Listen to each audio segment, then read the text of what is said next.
Welcome to Luca is a Billionaire, where the only thing I invest in is your answers. You need Service Pack 1 and enough free space before you begin. This avoids mid-update failures. Once done, make a restore point so you can roll back if something breaks. Next, decide whether you will update Internet Explorer, install a supported browser like Chrome or Firefox, or run a portable version. Each path differs slightly.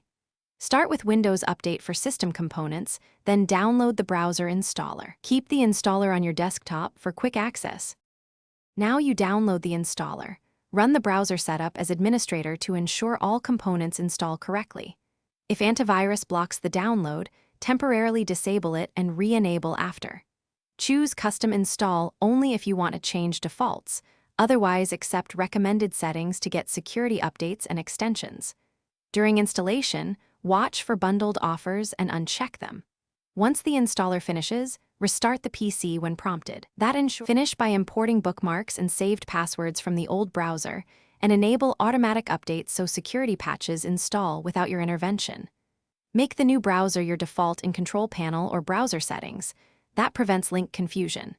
If things go wrong, clear cache, disable extensions, and run the browser's update check. For persistent crashes, boot Windows in safe mode, uninstall and reinstall the browser, or use the restore point you made at the start. This reverses system changes without losing personal files.